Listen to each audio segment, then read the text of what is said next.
Halo sahabat Jaskar, kembali di akun YouTube saya Jaskar Project. Nah, kali ini saya mengundang bintang tamu yang sering bermunculan di sini, yaitu Teddy. Teddy adalah Ketua Persada Nusantara Kota Denpasar.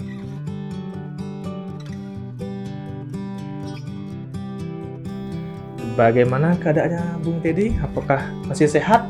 Ya, asungkara sehat karena saya selalu jaga kesehatan, tak lupa minum vitamin. Ya, vitamin C itu. Dan memakai apa? Tetap memakai masker dengan himbauan pemerintah, kalau sehat pakai masker kain katanya. Dan apa lagi? Jangan lupa hand sanitizer. Ya. Rencananya saya mau bawa tandon air ke sini tapi cukup studionya. Ya, dan kita tadi udah dicek kok. Nah, negatif gitu mungkin. Nah, tadi tempat studio ini juga tadi sudah disemprotkan desinfektan. Oh, serem Jadi sekali aman, ya. aman. Nah, gini kita langsung ke topik aja. Nah, dimana sekarang kan pariwisata di Bali bakalan dibuka, yaitu pada tanggal dimulai 9 Juli 2020. Ya. Nah, itu menurut Teddy tindakan pembukaan pariwisata di Bali ini sudah baik atau tidak? Gini Dek, jadi selama 3 bulan berjalan kemarin terkait dengan pemberlakuan PSBB di beberapa daerah, tak terkecuali di Bali dengan adanya PKM kemarin. Ya. Jadi cukup banyak hal atau enggak sektor yang bisa dikatakan terdampak Dek. Terdampak ya. Ya, jadi memang sih di 3 bulan belakang kemarin pemerintah itu fokusnya ke sektor kesehatan, Ya. sehingga semacam produksi masker medis ditingkatkan, produksi APD ditingkatkan, dan juga bahkan perguruan tinggi negeri yang ada di Indonesia itu berbondong-bondong untuk membuat atau memproduksi ventilator untuk istilahnya sebagai persediaan dalam persiapan menghadapi pandemi COVID ini. Bahkan pemerintah juga membangun rumah sakit khusus untuk pandemi.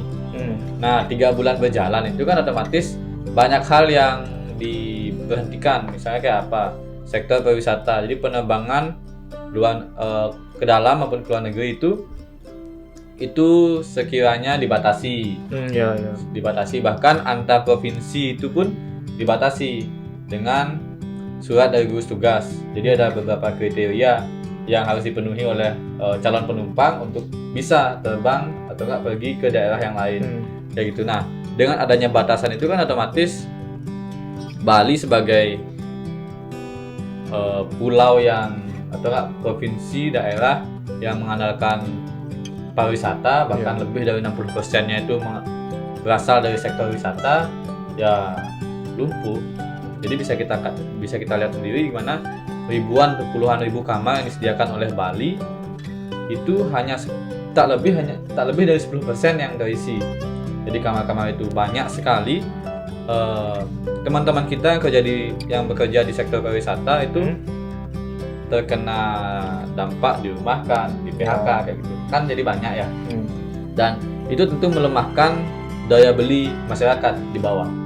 Kayak gitu. Maka dari itu ketika misalnya pemerintah beberapa hari yang lalu memutuskan untuk mulai membuka pariwisata, yaitu menjadi sebuah angin segar buat pelaku pariwisata. Karena ia bisa kembali beraktivitas dan bisa mendapatkan yang namanya penghasilan. Baik jakane bin mengumpul gitu, jadi kayak gitu. Jadi semacam itulah, tapi tetap sesuai dengan himbauan pemerintah, ya tetap menerapkan protokol kesehatan. Berarti dari Teddy setuju kalau dibuka? Ya, kalau saya pribadi sih menyambut baik untuk kebijakan ini. Nah, di sini kan ada persoalan juga, di mana sekarang yang saya lihat tuh angka COVID di Bali pun semakin banyak. Ya, betul. Dengan angka COVID semakin banyak dan pariwisata Bali dibuka, apakah nggak takut bertambah banyak seperti itu? Kalau dari pendapatnya Teddy bilang setuju, kan harus dipikirkan. Ya, jadi gini deh. Jadi awal-awal kemunculan pandemi kan Bali belum kena tuh. Jadi masih di daerah atau wilayah di Jawa aja, di Pulau Jawa aja kebanyakan yang kena kan.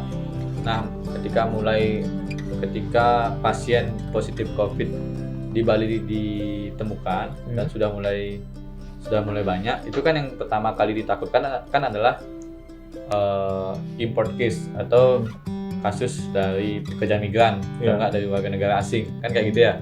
Nah, tapi lama-kelamaan bahkan ketika kebijakan PKM itu muncul di Denpasar dan mungkin kepala daerah lain di Bali itu meskipun tidak mengeluarkan kebijakan semacam PKM, tetapi kan mengeluarkan juga imbauan, instruksi dan sebagainya yang serupa membatasi kegiatan masyarakat.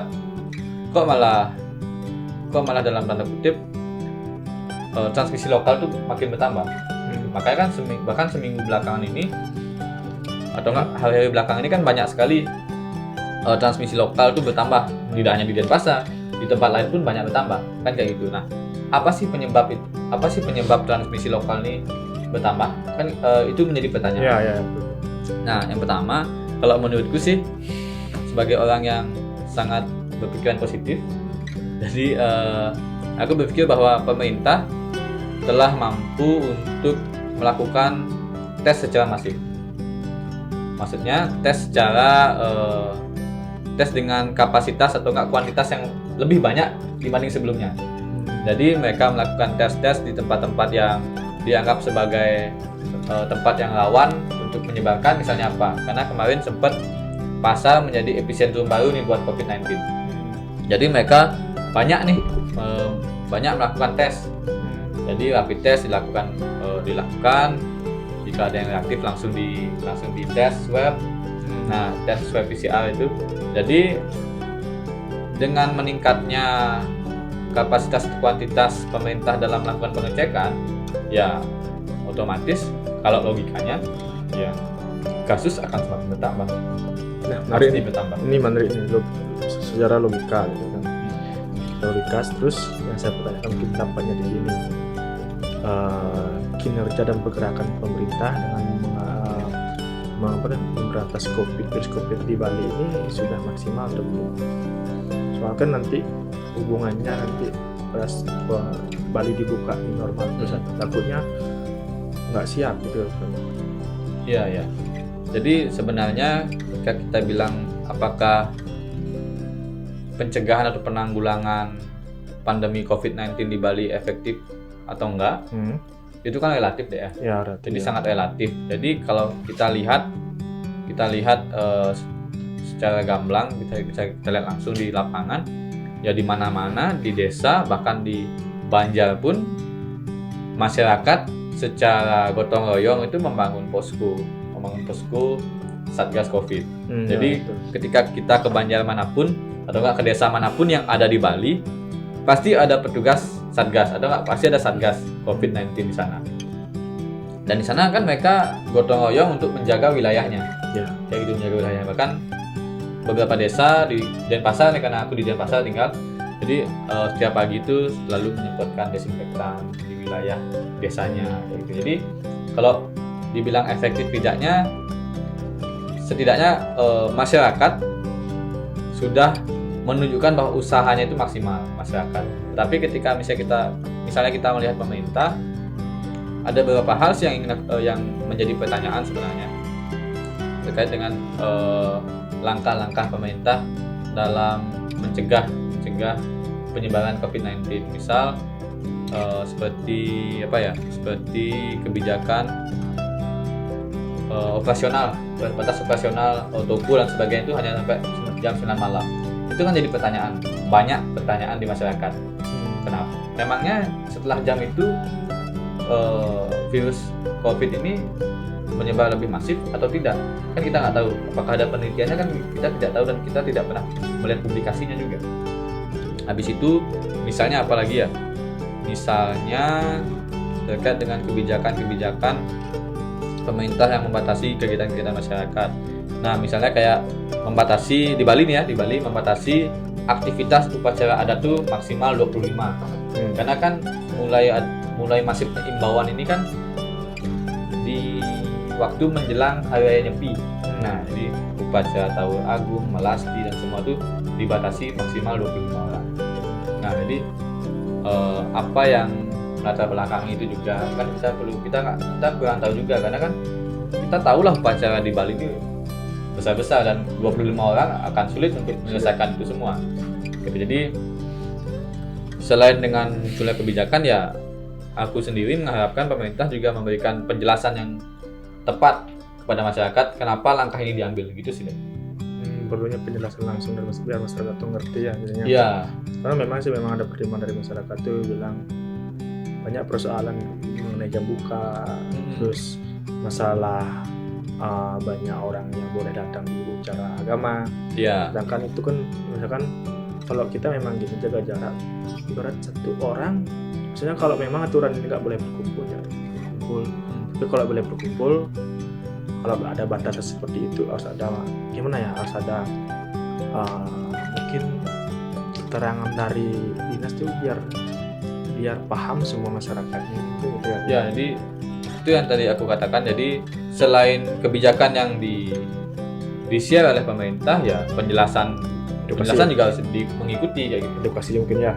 Ya, penjelasan dari kebijakan itu. Nah, menarik.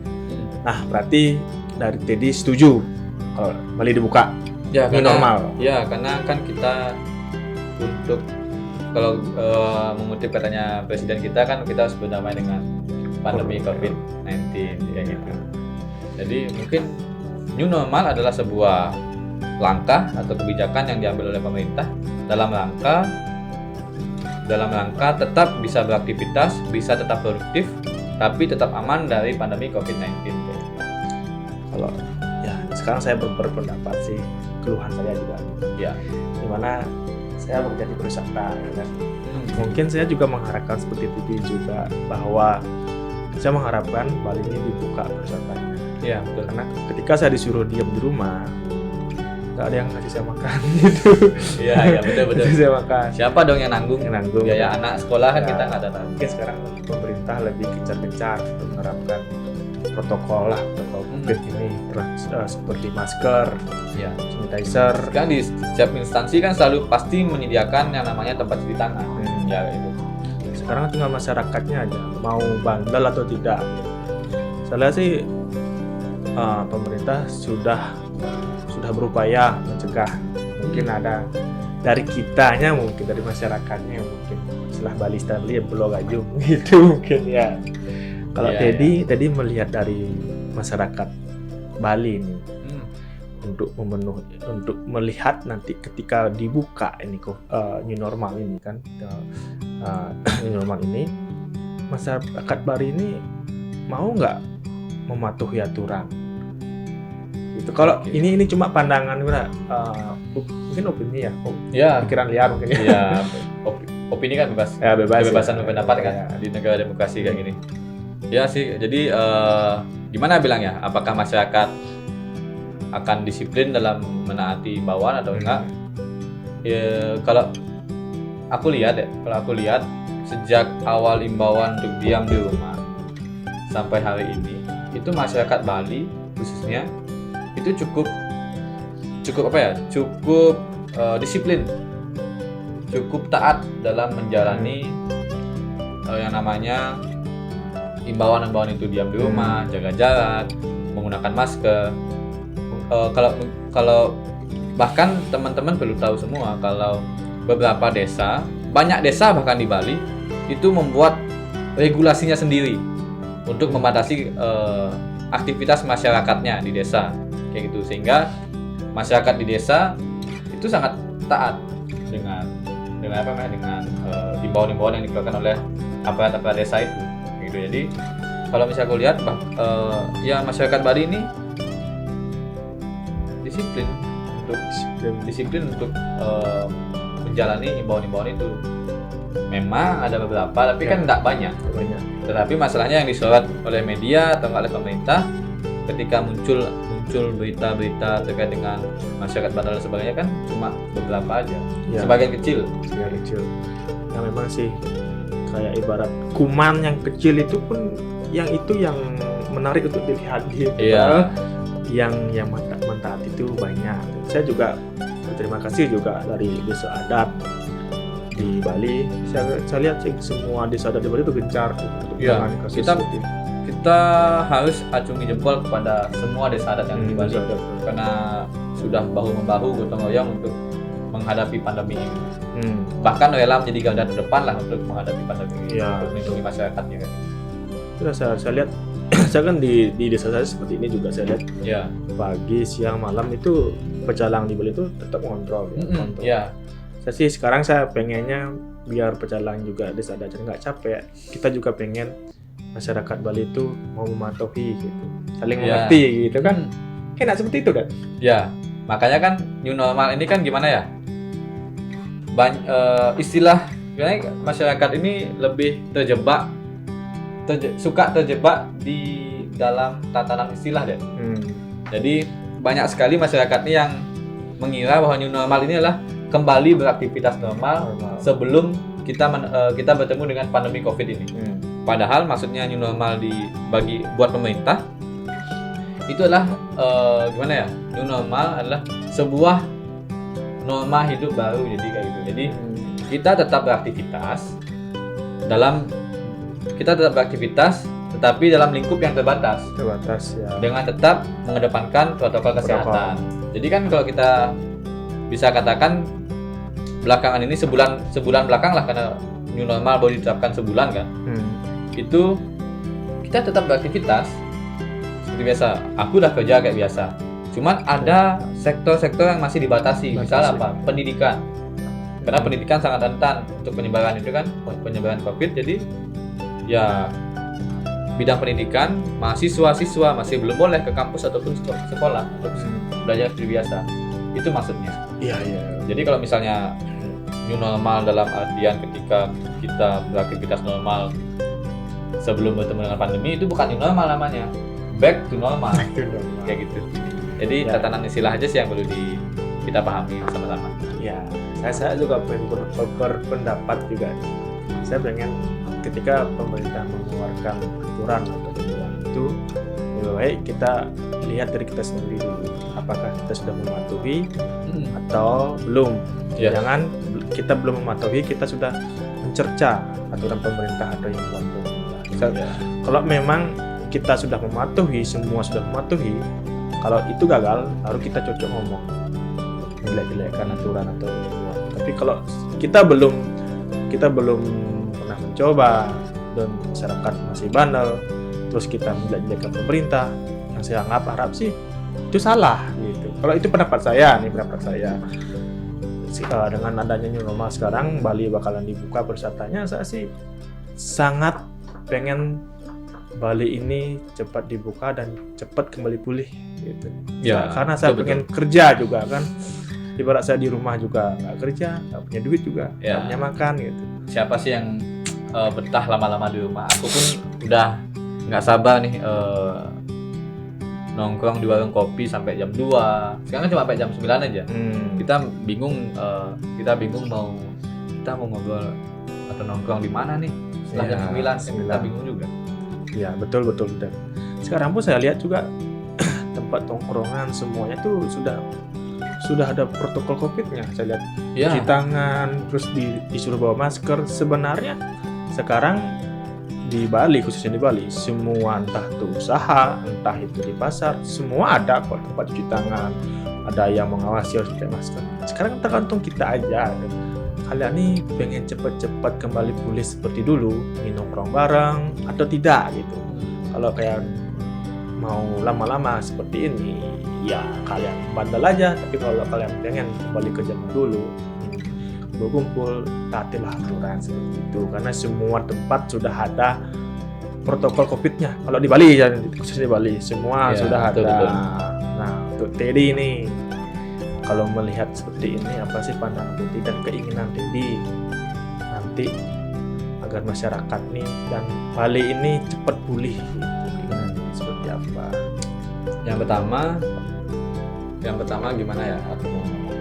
Jadi untuk kita bisa kembali beraktivitas normal sebelum adanya pandemi tentu sudah nggak bisa lagi. Kalau pandangan saya pribadi. Kenapa? Karena COVID-19 sudah berhasil menghantui kita nih, pikiran kita. Jadi betul. ketika kita dekat dengan orang, kita mesti waspada. Suara, ya. Bahkan ketika orang yang kita ajak dekat ini atau nggak ngobrol dekat ini menunjukkan kondisi yang tidak sehat. Bahkan kalau teman-teman setongkongan nih bilang orang yang kentut lebih bisa dihargai sekarang dibanding orang yang batuk. Iya, Gitu. betul. Jadi orang yang batuk itu sekarang, woi, jauh. Iya, Gitu. Jadi kayak gitu. Nah, jadi poin dari yang aku katakan ini adalah masyarakat mesti bisa untuk menerapkan protokol kesehatan. Protokol kesehatan, karena anggap saja ini protokol kesehatan ini adalah sebuah kebiasaan baru dalam kita melaksanakan aktivitas. Betul. Misalnya kalau biasanya kita nggak pernah pakai masker dalam kerja di kantor atau nggak di lapangan, ya kita masih pakai masker. Di jalan kalau kita nggak pernah pakai masker sebelum COVID, ya kita pakai masker. Dan di tas tuh biasanya hanya ada dompet, ada handphone, ada charger. Ya kita tambahkanlah hand sanitizer dan juga vitamin. Kayak gitu. Jadi hal yang tidak sulit untuk kita terapkan ke depan ini. Jadi kalau misalnya kita ketemu, kita berkunjung ke tempat apa, nongkrong misalnya kan sudah ada tempat cuci tangan. Ya. Atau nggak tempat untuk hand sanitizer lah. Ya kita gunakan. Masalahnya kan ketika kita misalnya kemana nih, ke minimarket, kan di sana sudah disediakan nih tempat cuci tangan. Ketika kita nggak cuci tangan, ada nggak yang menegur kita? Ya. Aku jamin nggak ada. Gitu. Setidaknya mungkin masyarakat bisa gotong royong lah. Ketika misalnya melihat ada orang yang mau masuk ke suatu tempat minimarket lah tadi aku contohkan, padahal sudah disediakan tempat cuci tangan tapi dia nggak cuci tangan, ya tegur aja, Kak tolong gini. Karena aku pernah nih di masa tengah pandemi, aku lah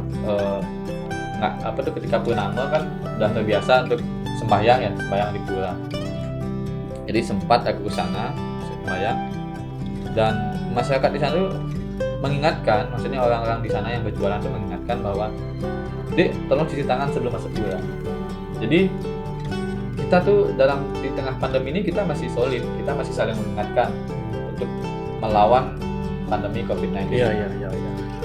Maka itu setelah kita bisa solid, ya kita berani untuk buka. Perlu kesadaran mungkin ya. Ya pasti. Yang ibarat siapa sih yang kalau masa setiap hari pengen diberitahu gitu. Kalau pengen cepat berakhir, kalian harus sadar kita Betul. harus hidup bersih. Dan COVID ini pun mengajarkan masyarakat di Indonesia, khususnya di Bali, hidup bersih. Iya. Kalau nggak ada COVID, mungkin semuanya nggak pakai masker.